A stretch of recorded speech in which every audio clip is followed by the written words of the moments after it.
जय हिंद। आपका फिर से अपने YouTube चैनल लक्ष्य साथी पर स्वागत है। इसके अंदर देखेंगे कि जो भारतीय संविधान है, इस भारतीय संविधान की विशेषताओं के बारे में, या कहें कि भारतीय संविधान की कौन कौन सी विशेषताएं हैं। यह हमारी भारतीय राज्य व्यवस्था पर सीरीज नंबर 13 है। इसके अंदर हम देखेंगे भारतीय जो संविधान है, इस भारतीय संविधान की आखिर क्या क्या विशेषताएँ हैं। जैसे कि देखें कि कठोरता, नम्यता, इसी के साथ एकात्मक जो कि के साथ झुकाव, संसदीय संप्रभुता, न्यायिक सर्वोच्चता, या कहेंगे स्वतंत्र न्यायपालिका। कहने का मतलब है कि इसके अंदर हम देखेंगे कि भारतीय संविधान की विशेषताएं। तो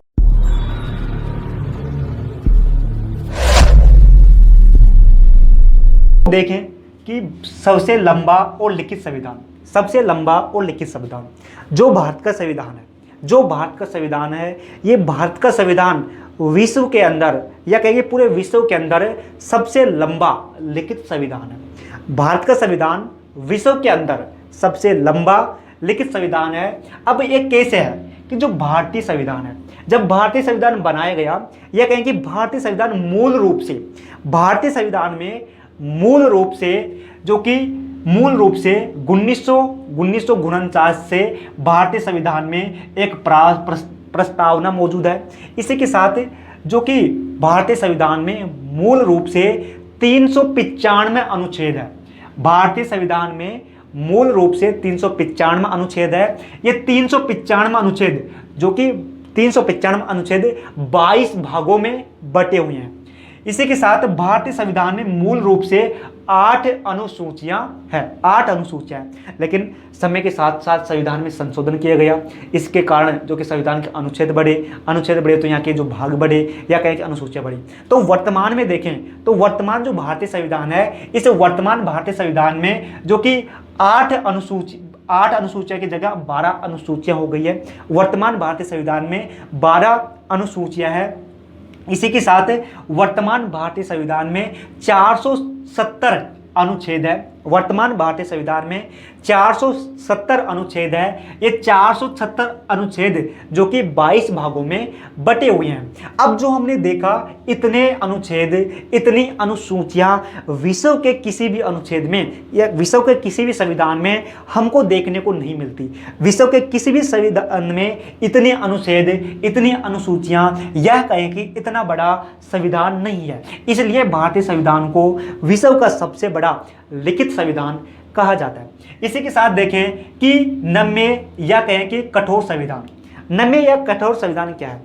नम्य यानी कि लचीला, अनम्य यानी कि कठोर। नम्य यानी कि लचीला, अनम्य यानी कि कठोर संविधान, यानी कि जो कि सामान्य रूप से हम कहते हैं कि जिन संविधानों में आसानी से संशोधन किया जा सके, वो संविधान जिनके अंदर बड़ी आसानी से, वे संविधान जिनके अंदर बड़ी आसानी से संशोधन किया जा सके, या कहें कि बदलाव किया जा सके, ऐसे संविधान को हम नम्य या कहें कि लचीला संविधान कहते हैं कि भाई इसके अंदर आसानी से संशोधन करके इनको बदला जा सकता है। इसी के साथ कुछ संविधान ऐसे होते हैं जिनके अंदर बदलाव करना या कहें कि संशोधन करना बहुत ही कठिन होता है, बहुत ही कठिन होता है। ऐसे संविधान को जो कि कठोर या कहें कि अनम्य, इसके अंदर किसी प्रकार के निर्माण नहीं है, या कहें कि बहुत ही कठोर है, इसके अंदर संशोधन करना या कहें कि इस संविधान में बदलाव करना बहुत ही कठोर है, उन संविधानों को अनम्य या कहें कि कठोर संविधान कहते हैं। तो इसके बारे में देखें कि नम्यता या कहें कि लचीला संविधान, ये वे संविधान होते हैं जिनके अंदर कि जो नम्य या लचीला संविधान, अब ये संविधान है, ये क्या है? संविधान है, ये संविधान है, ये संविधान है। इस संविधान के अंदर कुछ संशोधन या कहीं कुछ प्रावधान ऐसे हैं, इस संविधान के अंदर कुछ प्रावधान ऐसे हैं, नहीं ये संविधान है, ये संविधान है। अब इस संविधान के अंदर जो कि यदि संशोधन करना है तो इनके अंदर संशोधन बड़ी आसानी से कर सकते हैं हम। तो ऐसे संविधान को जो कि नरम या कहें कि नम्य संविधान कहते हैं। इसी के साथ कुछ संविधान के अंदर अनम्य कि जिसके अंदर संशोधन जो संविधान है, इस संविधान के अंदर संशोधन करने की प्रक्रिया बहुत कठिन हो, तो ऐसे संविधान को हम कठोर संविधान कहते हैं। इसी के साथ देखिए, भारतीय जो संविधान है, इस भारतीय संविधान में नम्य या कहें कि लचलापन भी है और कठोरापन भी है। यानी कि जो भारतीय संविधान है, इस भारतीय संविधान में आसानी से जो कि कुछ टॉपिकों पर आसानी से संशोधन नहीं किया जा सकता, इसी के साथ कुछ प्रावधान पर आसानी से संशोधन किया जा सकता है। जैसे कि देखें, अनुच्छेद भारतीय संविधान के अंदर अनुच्छेद 368 है।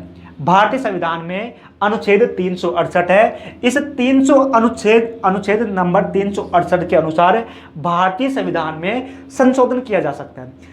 अब इस अनुच्छेद के अनुसार देखें तो भारत का संविधान है, ये भारत का संविधान है। अब इस भारत के संविधान में जो कि कुछ प्रावधान, कुछ संशोधन या कि कुछ प्रावधान ऐसे है, इस भारतीय संविधान में कुछ प्रावधान ऐसे हैं जिनका संशोधन करने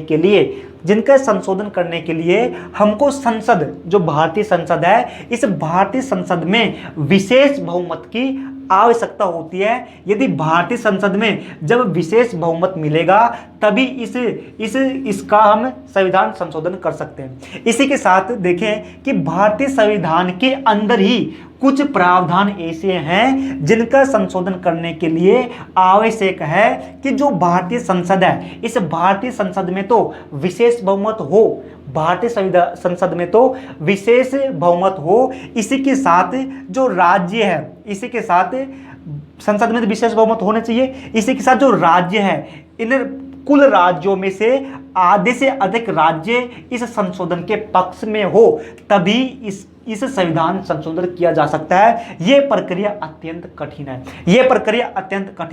यह प्रक्रिया अपेक्षाकृत सरल है ना। इसी के साथ देखें कि एक और प्रावधान है। इस प्रावधान के अंदर जो संसद है ना, कुछ प्रावधान ऐसे हैं, इन प्रावधानों को संसद अपने सामान्य संशोधन, अपने सामान्य बहुमत, कुछ प्रावधान ऐसे हैं कि संसद अपने सामान्य बहुमत से इनके अंदर संशोधन कर सकती है। कहने का मतलब भारतीय संविधान है, इसी भारतीय संविधान में कुछ प्रावधान ऐसे हैं जिनका संशोधन करने के लिए जो भारतीय संसद है, इस संसद के अंदर विशेष बहुमत की आवश्यकता है। इसी के साथ भारतीय संविधान के अंदर कुछ प्रावधान ऐसे हैं, यदि इनके अंदर संशोधन करना है तो संसद के अंदर तो विशेष बहुमत हो।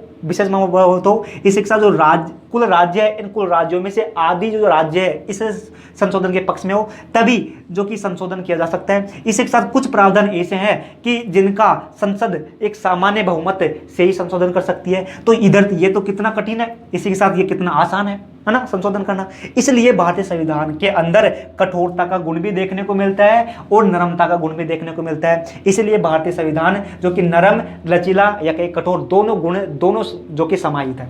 इसी के साथ देखें कि एकात्मक की ओर झुकाव के साथ संघीय व्यवस्था, एकात्मक झुकाव की ओर संघीय व्यवस्था।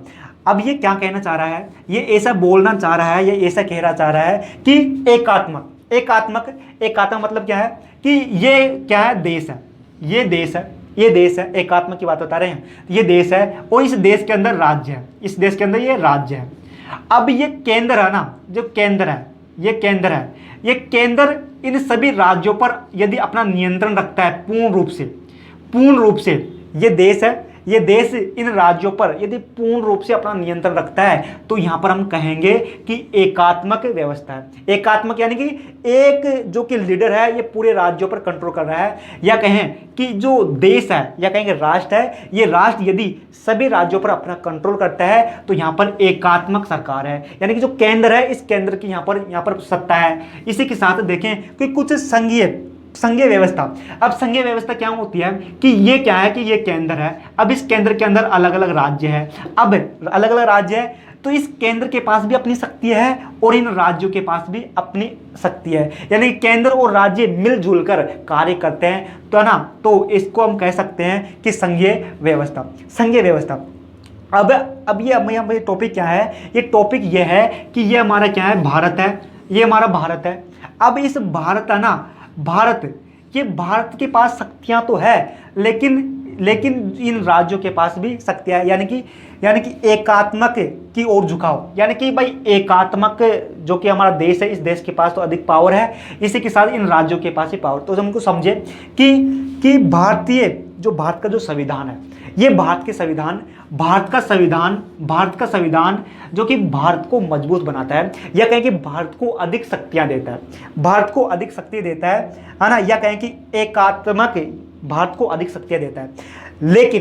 लेकिन जो भारतीय जो संविधान है, ये भारतीय संविधान के अंदर हमको संघीय सरकार की, जो कि भारतीय संविधान है, ये भारतीय संविधान संघीय सरकार की स्थापना करता है। यानी कि कहने का मतलब यह है कि भारत का संविधान कहता है कि हाँ, केंद्र के पास तो शक्तियां है, लेकिन राज्यों के पास भी अपनी शक्ति होनी चाहिए। ऐसे अधिकार जो कि क्या कह देता है, ऐसा अधिकार राज्यों को जो कि संविधान देता है।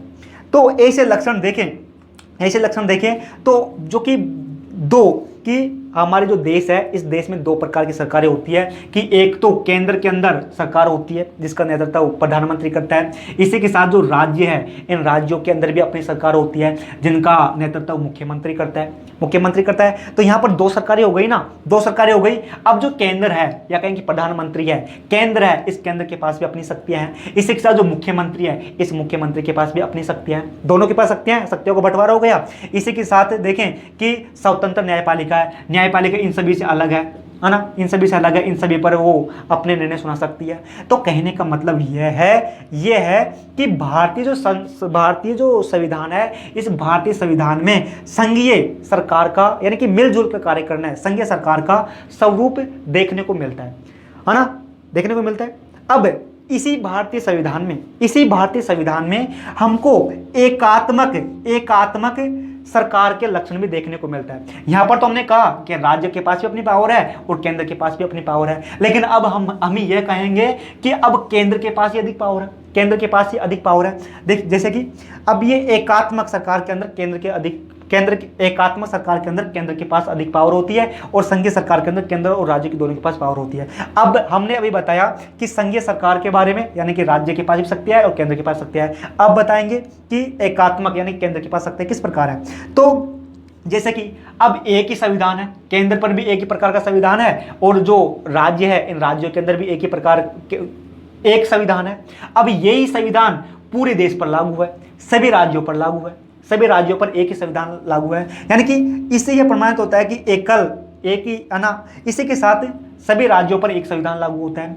इसी के साथ जो भारत के जितने भी राज्य हैं, इन राज्यों के सभी नागरिक है ना, इन सभी नागरिकों, भारत के जो सभी नागरिक है, भारत के सभी नागरिकों की एक ही नागरिकता है कि सभी नागरिक केवल भारत के निवासी है। सभी नागरिकों की, ऐसा तो नहीं है कि राजस्थान के नागरिक अलग नागरिकता राजस्थानी, ऐसा तो नहीं है। जैसे कि अमेरिका है, अमेरिका के अंदर जो कि अमेरिका है, अमेरिका के अंदर पूरे देश के अंदर अलग नागरिकता है। इसी के साथ राज्य है, इन राज्यों के पास अलग नागरिकता है। यानी कि एक व्यक्ति की दो नागरिकता है कि पहले तो वो जो अमेरिका का नागरिक है, उसके बाद वो उसी संबंधित राज्य का नागरिक है। लेकिन भारत के अंदर ऐसा नहीं है। भारत के अंदर सभी व्यक्ति जो कि एक ही नागरिकता है, वो सभी जो कि भारतीय हैं। इसी के साथ देखें कि एकीकृत न्यायपालिका यानी कि भाई न्यायालय है, सर्वोच्च न्यायालय, फिर राज्यों के अंदर ऊपर सर्वोच्च न्यायालय, केंद्र के अंदर, फिर राज्यों के अंदर जो कि उच्च न्यायालय है। इसी के साथ जो कि जिला स्तर पर अधीनस्थ या कहें कि स्थानीय न्यायालय है।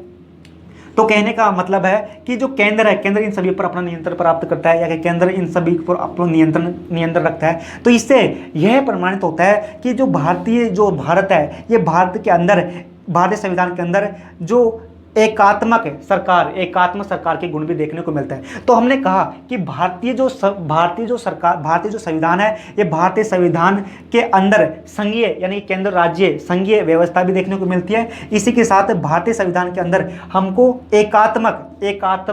भारतीय संविधान के अंदर हमको एकात्मक सरकार की या कहीं एकात्मक सरकार की व्यवस्था भी देखने को मिलती है। ये दोनों गुण हमारे संविधान में देखने को मिलता है। इसलिए भारतीय संविधान को एकात्मक की ओर झुकाव के साथ संघीय व्यवस्था कहा जाता है। इसी के साथ सरकार का संसदीय रूप अगली विशेषता है, सरकार का संसदीय रूप। तो भारत के अंदर जो संसदीय रूप है, ये ब्रिटेन का जो संविधान है, भारत के अंदर संसदीय रूप ब्रिटेन के संविधान से लिया गया है। भले ही जो कि इस संसदीय रूप में कुछ बदलाव करके, इसे ब्रिटेन से तो लिया गया, लेकिन ऐसा कैसे नहीं लिया गया, उसके अंदर कुछ परिवर्तन करके भारत के अंदर लागू किया गया है ना। इसी के साथ संविधान केंद्र एवं राज्य दोनों के अंदर, यानी कि सरकार का संघीय रूप यानी कि भाई अब जो एक केंद्र है, ये तो केंद्र है यानी कि देश है, इसी के साथ इसके अंदर ये राज्य है, इसी के साथ इसके अंदर क्या है, राज्य है। अब जो ये सरकार है, केंद्र एवं राज्य जो संविधान है, जो भारत का संविधान है, भारत के संविधान में जो केंद्र है इसके अंदर भी और जो ये राज्य है, इन केंद्र के अंदर भी और जो ये राज्य है, इन दोनों के अंदर संसदीय स्वरूप की स्थापना करता है, संसदीय प्रणाली की स्थापना करता है। यानी कि संसदीय प्रणाली यहाँ पर केंद्र के अंदर तो भारतीय संविधान केंद्र के अंदर भी संसदीय प्रणाली की स्थापना करता है। इसी के साथ जो राज्य है, इन राज्यों के अंदर भी संसदीय प्रणाली की स्थापना करते हैं, संसदीय प्रणाली की स्थापना करता है। जैसे कि संसदीय प्रणाली यानी कि बहुमत कि जिस पार्टी के पास जिसके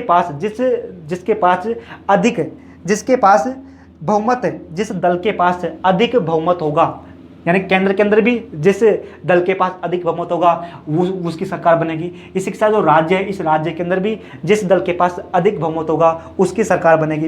इसी के साथ जो केंद्र है, इस केंद्र का जो नेता है वो प्रधानमंत्री रहेगा, इस यानी पीएम, और जो राज्य है, इस राज्य का जो मुख्यमंत्री इसका नेतृत्व करेगा, यानी केंद्र के अंदर जो नेतृत्व करेगा प्रधानमंत्री, इसी के साथ राज्य के अंदर जो नेतृत्व करेगा वो मुख्यमंत्री। कहने का मतलब है कि जो भारतीय जो सरकार का संसदीय रूप, यानी कि जो भारत के अंदर संविधान है, केंद्र के अंदर भी संसदीय रूप लागू है, इसी के साथ राज्य है, इन राज्यों के अंदर भी संसदीय रूप लागू है। इसी के साथ देखें कि संसदीय संप्रभुता और न्यायिक सर्वोच्चता, स्वतंत्र न्यायिक सर्वोच्चता। संसदीय संप्रभुता क्या है? संसदीय संप्रभुता है कि जो संसद है, संसद के पास शक्ति है, या कहेंगे संसदीय संप्रभुता के अंदर जो कि संसद है, इस संसद के पास संवैधानिक अधिकार है, या कहेंगे संवैधानिक शक्तियां है। इन संवैधानिक शक्तियों से ये संसद जो ये संविधान है, इस संविधान के अंदर बदलाव कर सकती है। यानी कि जो संसद है, ये संसद के पास इतनी शक्तियां है, या कि संविधान संसद को इतनी शक्ति देता है कि ये संविधान के अंदर संशोधन कर सकती है ना। तो अब आना जिसके अंदर कह सकते हैं कि जो संसद है, ये संसद प्रभुसत्ता है, यानी कि संसद जो कि संविधान में ही बदलाव कर सकती है। तो इसमें यह कह सकते हैं कि भाई जो संसदीय जो कि इसके पास बहुत अधिक शक्तियां हैं। लेकिन इसी के साथ कहा गया कि न्यायिक सर्वोच्चता, यानी कि न्यायालय के पास इतनी शक्ति है, जो ये न्यायालय है, इस सर्वोच्च न्यायालय के पास इतनी शक्ति है कि वो न्यायिक शक्तियों के तहत, सर्वोच्च न्यायालय के पास इतनी शक्तियां है कि सर्वोच्च न्यायालय अपनी न्यायिक शक्तियों के तहत जो ये संसद है, इस संसद जो कानून बनाएगी, है ना, यदि वो अवैध है या कहेंगे असंवैधानिक है तो उनको असंवैधानिक घोषित कर सकती है, या कहेंगे रद्द कर सकती है। कहने का मतलब यह है कि ये संसद है, संसद को संविधान ने इतने अधिकार दिए हैं कि ये संसद जो कि संविधान में संशोधन कर सकती है। यदि संशोधन कर देगी तो इसके पास पूरी शक्ति है। इसी के साथ कहा गया कि न्यायालय है, ये न्यायालय के पास इतनी शक्ति है कि यदि ये संसद असंवैधानिक यदि संशोधन करती है तो ये न्यायालय इस संशोधन को रद्द कर सकती है। इतनी पावर जो कि न्यायालय के पास है, इसलिए कहा गया संसदीय संप्रभुता, यानी कि संसदीय जो कि संशोधन कर सकती है। इसी के साथ न्यायालय सर्वोच्चता कि न्यायालय इस संसद से भी ऊपर है, क्योंकि न्यायालय इन द्वारा संशोधित किए गए उनको रद्द कर सकती है या कहीं अवैध घोषित कर सकती है। इसी के साथ अब देखें कि एकीकृत एवं स्वतंत्र न्यायालय। एकीकृत, अगला जो टॉपिक है कि एकीकृत एवं स्वतंत्र न्यायालय, यानी कि एकीकृत एवं स्वतंत्र न्यायालय। एकीकृत का मतलब है कि न्यायालय एकीकृत है। एकीकृत मतलब कि जो भारत की जो सर्वोच्च न्यायालय है, या कहेंगे जो भारत की जो न्यायालय है, ये न्यायालय एकीकृत है। जैसे कि सर्वोच्च न्यायालय ऊपरी स्तर पर है, सबसे उच्च स्थान पर, या कहेंगे शीर्ष स्थान पर, केंद्र पर जो कि सर्वोच्च न्यायालय है। सर्वोच्च न्यायालय जो कि संघीय न्यायालय भी है, यानी कि केंद्र और राज्य के जो विवादों का भी निपटारा करती है। इसी के साथ सर्वोच्च न्यायालय शीर्ष न्यायालय है। अब सर्वोच्च न्यायालय के नीचे आते हैं उच्च न्यायालय। ये उच्च न्यायालय जो कि राज्यों के अंदर होते हैं, प्रत्येक ना राज्यों के अंदर होते हैं। इसी के साथ अधीनस्थ न्यायालय जो कि जिला स्तर पर होते हैं, जैसे कि जिला अदालत। इसी के साथ देखें कि स्वतंत्र न्यायपालिका।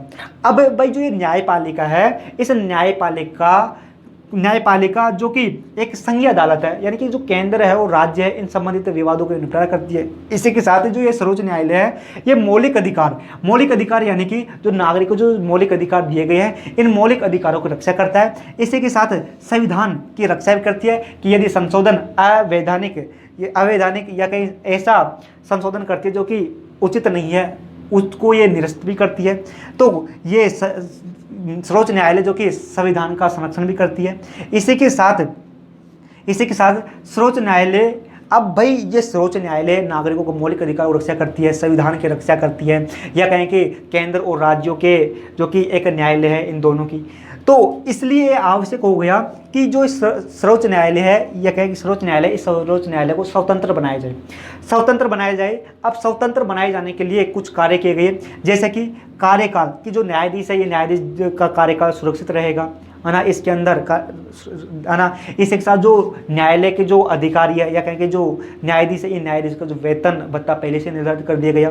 इसी के साथ विधायिका, अब न्यायालय को स्वतंत्र करने के लिए अब जो विधायिका है, इस विधायिका में न्यायालय के कार्यों से संबंधित किसी प्रकार की चर्चा नहीं की जा सकती, है ना। इसी के साथ कि यदि कोई न्यायालय की आज्ञा का, या कहीं कोई न्यायालय के निर्णय की अवमानना करता है तो न्यायालय उसको दंड दे सकता है। इसी के साथ कार्यपालिका से न्यायालय को अलग रखा गया। तो इन सभी के माध्यम से न्यायपालिका को स्वतंत्र बनाया गया। तो यहाँ पर हमने जो कि भारतीय, या कहें कि जो भारतीय संविधान की कुछ विशेषताएं देखी। इसके बाद अभी तक और विशेषताएं हैं, यानी कि कुल मिलाकर जो कि कुल 15 विशेषताएं हैं। अभी तक हमने देखी है 6 विशेषताएं, है ना, केवल 6 विशेषताएं देखी है। अब जो अगला सीरीज होगी, सीरीज नंबर हमारी सीरीज नंबर 14, इसके अंदर हम देखेंगे इन जो कि संविधान की आगे की विशेषताएं, है ना। तो फिर मिलते हैं। जय हिंद। इसी के साथ इस वीडियो के ऊपर यहाँ पर अलग वीडियो की लिंक मिल जाएगी, या कहेंगे हमारी जो सीरीज नंबर है, सीरीज नंबर 14 प्ले लिस्ट के अंदर आपको मिल जाएगी। तो वहाँ पर आप जाकर हमारी जो अगली सीरीज है, इस सीरीज नंबर कल आएगी, है ना, जो सीरीज नंबर 14। फिर मिलते हैं। जय हिंद।